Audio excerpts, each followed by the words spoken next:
সে বাজারের মধ্যে গৌরীপুর হাই স্কুলে পাশে। তখন কোনো রকম আমাদের বইপত্র নিয়ে আমরা পুকুর পাড়ে রাত্র কাটাইলাম।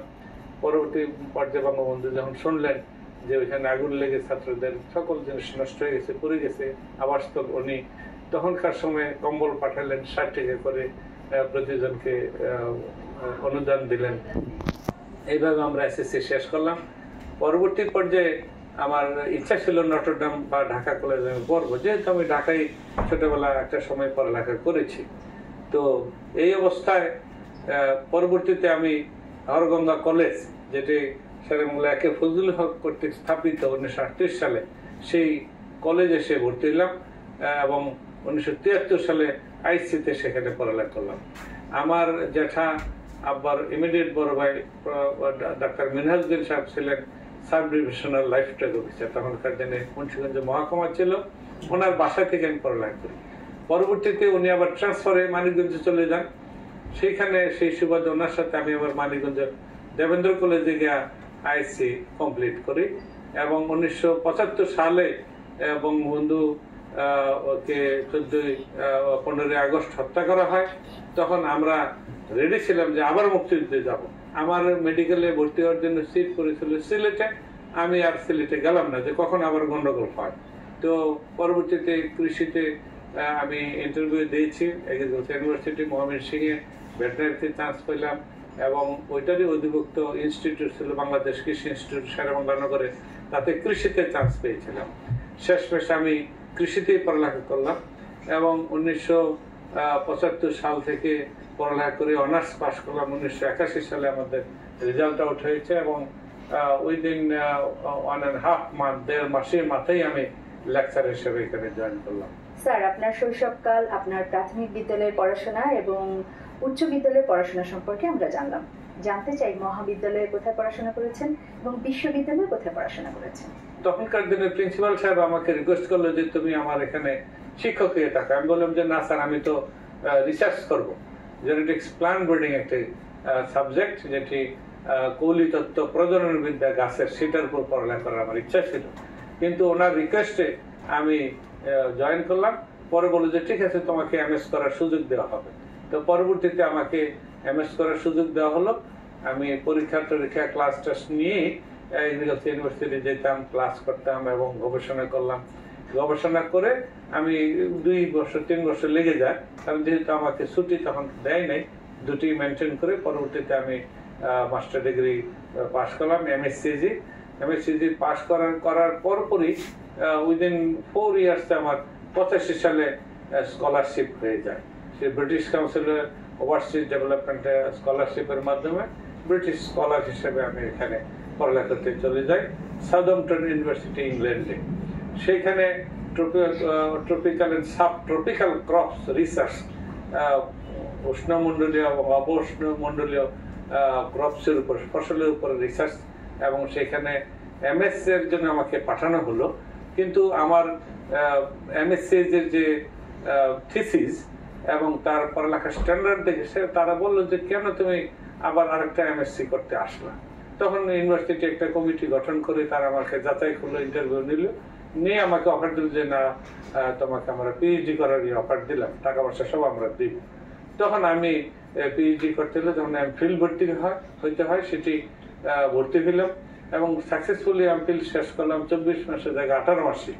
কিন্তু পরবর্তী পর্যায়ে আমার অর্গানাইজেশন, এখানে বাংলাদেশ কৃষি গবেষণা ইনস্টিটিউট অ্যাডমিনিস্ট্রেটিভ কন্ট্রোল ছিল বাংলাদেশ কৃষি ইনস্টিটিউটের, তারা আমাকে আর ছুটি দিল না দিলে পরে পিএইচডির কাজ দিয়ে আমি এমফিল করে আবার চলে আসলাম। আবার এখানে চাকরিতে জয়েন করলাম। জয়েন করে আমি পরবর্তী পর্যায়ে পিএইচডি ডিগ্রি করেছি। এইভাবে সেটি বিশ্ববিদ্যালয়ে থাকা অবস্থায়, তবে বাংলাদেশ কৃষি ইনস্টিটিউটের ডেভেলপমেন্টের জন্য আমি কাজ করেছি। প্রথম থেকে 1982 সালে আমি প্রস্তাব করেছিলাম এটাকে ইউনিভার্সিটি করার জন্য। বিভিন্ন উদ্যোগ নেওয়া হয়েছে কিন্তু সেটি সাকসেস হয়নি। কিন্তু আমরা সেই ধারা অব্যাহত রাখার চেষ্টা করেছি। আমরা নাসরবন্দা ছিলাম যে যতক্ষণ পর্যন্ত না সেটি বিশ্ববিদ্যালয় হয়, সেই ধারা আমরা চেষ্টা চালিয়ে যাব। মাননীয় প্রধানমন্ত্রী শেখ হাসিনা 1996 সালে যখন ক্ষমতা আসলেন, তখন আমরা ওনাকে রিকোয়েস্ট করলাম যে এটিকে বিশ্ববিদ্যালয়ে রূপান্তর করার জন্য। আমাদের ছাত্র বর্তমান আওয়ামী লীগের যুগ্ম সাধারণ সম্পাদক আফম বাহাউদ্দিন নাসিম, তখন মাননীয় প্রধানমন্ত্রী শেখ হাসিনার এপিএস ছিল। আমি যখন প্রস্তাব করলাম যে এটি বিশ্ববিদ্যালয় করা হোক, সকলে প্রথমে উৎসাহ না দিলেও পরবর্তীতে সেটি এগ্রি করে এবং আমরা বললাম যে আফম বাহাউদ্দিন নাসিমের সহায়তায় মাননীয় প্রধানমন্ত্রীকে আমরা কনভিন্স করতে পারলে আমরা বিশ্ববিদ্যালয়ের দিকে এগিয়ে যেতে পারবো। তারপরে মাননীয় প্রধানমন্ত্রী সদয় হয়ে ফিজিবিলিটি স্টাডি করে ইউজিসিকে নির্দেশনা দেয় এবং আলটিমেটলি আমরা সেটি মাত্র উনি যখন ডিক্লেয়ার করলো 2000 সালের জানুয়ারি মাসের 6 তারিখে যে এটিকে ইউনিভার্সিটি করার উনি ঘোষণা দিলেন, কিন্তু সরকারের মাত্র ছিল 6 মাস। এই 6 মাসই আমরা আইন করে প্রায় 15 জুলাই 2001 সালে সেটি আমরা বিশ্ববিদ্যালয়তে রূপান্তরিত করার সম্ভব হইল। আর এইভাবে ইনস্টিটিউটকে বিশ্ববিদ্যালয়ে রূপান্তরিত করেছি। আমার এদিকে অ্যাসিস্ট্যান্ট প্রফেসর ছিলাম, পরবর্তীতে অ্যাসোসিয়েট প্রফেসর হয়েছি এবং সাথে সাথে নানাবিধ আমি লম্বা সময় চেয়ারম্যান ছিলাম ডিপার্টমেন্টের, হোস্টেল সুপার ছিলাম এবং পরবর্তীতে প্ল্যানিং অ্যান্ড ডেভেলপমেন্ট ডাইরেক্টর ছিলাম এবং আমার হাতে অনেকগুলো প্রজেক্ট হয়েছে এই বিশ্ববিদ্যালয়ের ধাপে ধাপে তার ইনফ্রাস্ট্রাকচার, গবেষণা, এসব নানাবিধ উন্নয়ন সেটি হয়েছে। তো এইভাবে আমরা ইনফ্রাস্ট্রাকচার সহ প্রায় 11টা 10তলা বিল্ডিং এখন আছে, 7টা 6তলা বিল্ডিং সহ, ল্যাবরেটরি সহ, তার লাইব্রেরি ডেভেলপমেন্ট করা, শেখ কামাল ভবন আমরা 10তলা করেছি সেখানে এবং শেখ হাসিনা জননেত্রীর নামে হোস্টেল করেছি, শেখ লুৎফুর রহমান নামে হোস্টেল করেছি, সায়রা খাতুন নামে হোস্টেল করেছি, এইভাবে শেখ রাসেল টিএসসি কমপ্লেক্স করেছে। এরকম অনেক স্থাপনা আমরা করেছি। সাথে সাথে মাননীয় প্রধানমন্ত্রী যখনই শেরেবাংলা কৃষি বিশ্ববিদ্যালয়ের কথা শোনেন উনি খুবই, পাশাপাশি আমরা গণভবনে থাকি, এটার প্রতি বিশেষ নজর দিয়েছেন এবং যত টাকা আমরা চাইতাম বলতাম যে আরো বেশি টাকা কেন নয়, ওনার সহায়তায় আস্তে আস্তে আমরা এই বিশ্ববিদ্যালয়কে একটি অবস্থানে এসেছি। শিক্ষা জীবন যে মধুর সময়টা, লেখাপড়ার পাশাপাশি প্রত্যেকটা ছাত্রছাত্রী একটা সুন্দর সময় অতিবাহিত করে, সেই সুন্দর সময় অতিবাহিত করবার পর আপনি চাকরি জীবন কবে থেকে কোন প্রতিষ্ঠানে শুরু করলেন এবং সেখান থেকে কোন কোন প্রতিষ্ঠানে কাজ করেছেন এবং আপনার অবসর, এই বিষয়গুলো সম্পর্কে আমরা একটু জানতে চাই। ধন্যবাদ আপনাকে। আমি আসলে অবসরে শুধু ক্লাস রেগুলার নেই না, কিন্তু এখনো নানান কাজের সাথে জড়িত রয়েছে। আমার এমএসসি স্টুডেন্ট রয়েছে, সরাসরি ডাইরেক্ট পিএইচডি স্টুডেন্ট 3 জন রয়েছে, এখনো তাদের কাজ করি। তার সাথে সাথে এক্সটার্নাল হওয়া, নানান পরীক্ষা নেওয়া, বিভিন্ন ইন্টারভিউ নেওয়া, বিভিন্ন বিশ্ববিদ্যালয়ে পিএসসি সহ জড়িত থাকার পরেও এখন একটু বেশি সময় দিতে পারি। আমার ওয়াইফ, উনি অনেক পরিশ্রমী, কোনো অতিরিক্ত ওনার চাহিদা নেই, ওনাকে আমি সময় দেই সার্টেন এক্সটেন্ট। কোথাও যদি অনুষ্ঠানে দেওয়া হয়, এখনো আমি প্রধান অতিথি, বিশেষ অতিথি, আলোচক হিসাবে আমার দাওয়াত করে অনেকে সহ নিয়ে যাই, এইটুকু আমি সময় দিতে পারি। সাথে সাথে আমার 2 মেয়ে, 1 ছেলে রয়েছে। বড় মেয়ে প্রফেসর ডক্টর কামরুন নাহার, অত্যন্ত মেধাবী, সারা জীবনে সে ফার্স্ট ক্লাস ফার্স্ট হয়ে এবং বাংলাদেশ থেকে এমএসসিজি করে ফার্স্ট হয়ে বিদেশে জাপানে উনি এমএস করেছেন, তারপরে পিএইচডি করে বাংলাদেশে এসে এখন প্রফেসর, ফুল প্রফেসর, এই অল্প বয়সে হয়ে গেছে। এবং পরবর্তী মেয়ে আমার ডাক্তার, সেও খুবই ব্রিলিয়েন্ট। আমার বড় মেয়ে হলি ক্রসের ছাত্রী এবং ছোট মেয়ে হারমেন মেইনরের ছাত্রী ছিলেন এবং ময়মনসিংহ মেডিকেল কলেজ থেকে সে ডাক্তারি পাশ করে সবসময় কোনো উইদাউট এনি ফেল একবারে সে পাশ করেছে এবং বিসিএস অফিসার হিসেবে ফার্স্ট হয়ে তার বোর্ডের মধ্যে সে জয়েন করে 3 বছর মামলা থানায় কাজ করে এখন শেখ হাসিনা বার্ন ইনস্টিটিউটে সে কর্মরত রয়েছে।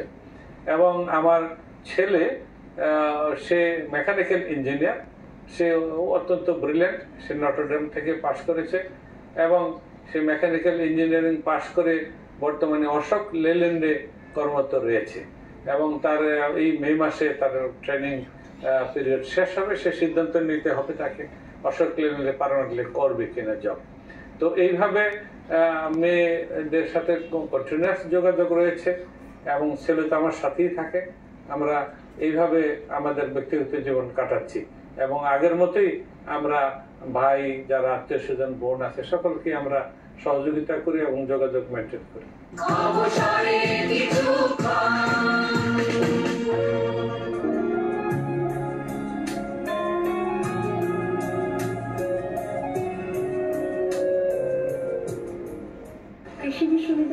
অধ্যয়নরত আছে তারা এখান থেকে পাশ করে বের হবার পরে বাংলাদেশের কৃষি খাতে কিভাবে তারা তাদের এই শিক্ষাকে কাজে লাগাতে পারে? আমাদের বাংলাদেশে শতকরা 80 থেকে 90% লোক কৃষিতে জড়িত ছিল। এখনো প্রায় 70% লোক ডাইরেক্টলি ইনডাইরেক্টলি জড়িত রয়েছে। এখন কৃষি উন্নয়নের মাধ্যমে 3,80,00,000 বা 4 কোটি টন খাদ্য উৎপাদন হচ্ছে। তো সেটি কিভাবে সম্ভব হলো? জাতগুলো অ্যাডাপশন করে এইভাবে উৎপাদন কিন্তু বেড়ে যাচ্ছে। সাথে সাথে এই একটি শুধু ধান নয়, যত রকমের সবজি ফসল বলেন এবং হর্টিকালচারাল যেটা উদ্যান তত্ত্বের মধ্যে ফল বলেন, ফুল বলেন, ফসল, অন্যান্য যে শস্য আছে, মাছ, মাংস, দুধ, ডিম, যত রকমের আছে, আর বিশেষ করে অর্থকরী ফসল পাট বলেন, চা বলেন, এই সকল কিছুতেই এই নতুন আধুনিক প্রযুক্তি কিন্তু গবেষণা করে উদ্ভাবন করে সেই কৃষি কর্মকর্তা যাদেরকে আমরা শিক্ষা দেই তারা গবেষণা করে এবং সম্প্রসারণ করে এবং কৃষকদেরকে সেটি উপযোগী করে প্রয়োগ করার জন্য ফিল্ডে সেটি করে। এইভাবে তারা এই জ্ঞানকে কাজে লাগিয়ে দেশের কৃষি উন্নয়নের ভূমিকা রাখছে অহরহ।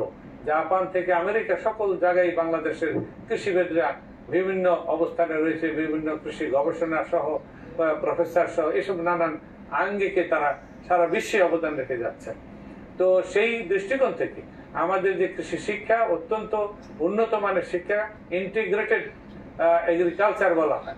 এখানে প্রায় 16টি বিষয়ের উপর বিশেষ জ্ঞান লাভ করে কৃষি সংশ্লিষ্ট এবং কৃষিতে সহায়তাকারী সেই জ্ঞানের মাধ্যমে তারা ওয়েল ইকুইপড একজন কৃষিবিদ হন এবং দেশের কৃষি উন্নয়নে কৃষক সহ গবেষণা সহ শিক্ষা প্রদান সহ নানাবিধ ভাবে কৃষি উন্নয়নে ভূমিকা রাখছে।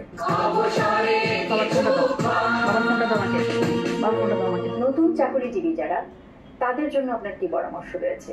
সত্যিকার অর্থে যারা সরকারি চাকরি করেন তাদের পেনশনের নানান নিয়মের মধ্যে আমাদের এরকম ছিল যে 50% পেনশন দিয়ে দেবে চাকরি পর পর, আর বাকিটা আমরা পেনশন হিসেবে মাসিক হারে পাবো। তো সেভাবে আমাদের চলছে। তবে জিপিএফ বলে একটা কথা আছে, সেটি আমরা জমা দিতাম। তাতে করে আমার ভালো অ্যামাউন্ট টাকা জমা হয়েছিল এবং 50% পাওয়ার পরে আপনারা যে ফ্ল্যাটে বসে আছেন এই ফ্ল্যাটটি সহ আমার আরো প্রয়োজনীয় যেখানে যেখানে লাগে আমরা সেটি করতে পেরেছি। আর মাসিক হারে যে টাকা পাই তাতে আমার মোটামুটি চলে যায়। আর আমি সারা জীবনই আমার বেতনের অনেক অংশ আমার ফ্যামিলি, আমি বড় ছেলে হিসাবে তাদেরকে, আত্মীয় স্বজনকে, বহু লোককে আমি মানুষ করেছি। আমার ছেলে মেয়ে সহ প্রায় 12 জন লোককে আমি মানুষ করেছি, আমার আত্মীয় স্বজনদের, বিশেষ করে আমার ভাই, ফুফাতো ভাই, এদেরকে। আমি বলবো নতুন প্রজন্মকে তারা যেন একটি মিতব্যয়ী হয় এবং সত্যিকার অর্থে ভোগের শেষ নাই, সেটি নিয়ন্ত্রিত পন্থায় তারা যেন একটা অ্যামাউন্ট জমা রাখে ভবিষ্যতের জন্য এবং শেষ বয়সে সেটি সঠিকভাবে কাজে লাগাতে পারে। তারা বাড়িও করতে পারে কিংবা কোথাও ইনভেস্ট করতে পারে, যাতে করে তার কন্টিনিউয়াস একটা ইনকাম আসে। সেই ইনকামের মাধ্যমে সে ভবিষ্যতে চলতে পারে সঠিকভাবে। তার ছেলে মেয়েদেরকে মানুষ করা এটা একটি গুরুত্বপূর্ণ বিষয়। সাথে সাথে অন্য খারাপ নেশা থেকে দূরে থেকে ছেলে মেয়েদের প্রতি ইনভেস্ট করা, এটা বেস্ট ইনভেস্টমেন্ট। এবং আমরা আসলে সত্যি করে আমরা এখানে আসতে পারতাম না যদি না আমাদের মা বাবা সেভাবে করতেন। এখনকার প্রজন্মের হাতে রয়েছে একটি মোবাইল, বিভিন্ন অ্যাপ, সারা বিশ্ব তাদের হাতের মুঠোয়। এই নতুন প্রজন্মের প্রতি আপনার কি উপদেশ রয়েছে বা কি পরামর্শ রয়েছে, যা থেকে আমাদের নতুন প্রজন্ম উদ্বুদ্ধ হবে তার জীবন তৈরি করবার জন্য এবং তার চরিত্র গঠনের জন্য, সে বিষয়ে কিছু বলতেন? সত্যিকার অর্থে ছাত্রনং অধ্যয়নং তপ এই বিষয় আমাদের কাছে ছিল জানাক এবং সেইভাবে কিন্তু আমরা করতাম। এখনকার দিনে মোবাইল বলেন, নানান অ্যাপস বলেন, আধুনিক যে সুযোগ সুবিধা আছে সেটি নেবে, ঠিক আছে, কিন্তু সাথে সাথে আমাদের শিক্ষা ব্যবস্থা আমূল পরিবর্তন করা দরকার।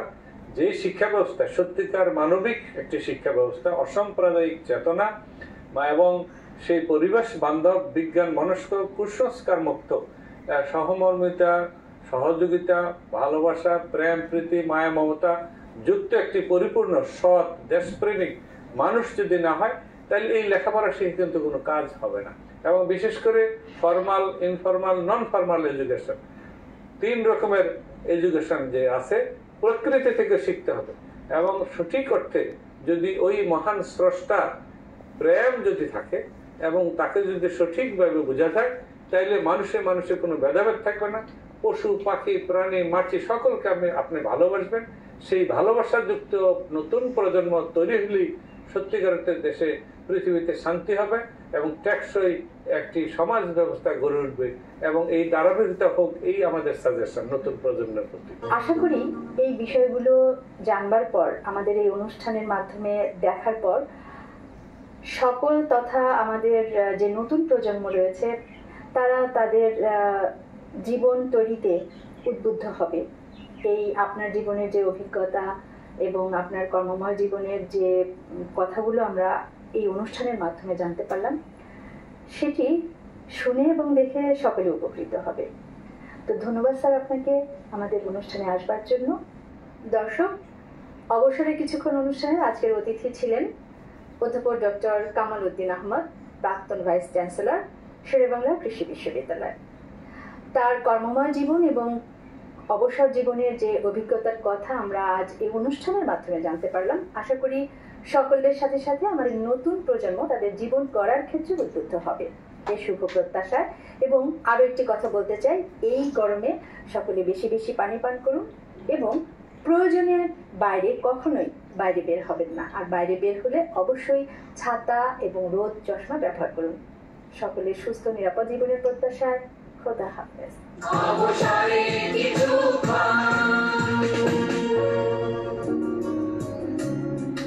পুরানো সেদিনের কথা ভুলবি কি রে হায়, সে চোখের দেখা প্রাণীর কথা সে কি ভোলা যায়।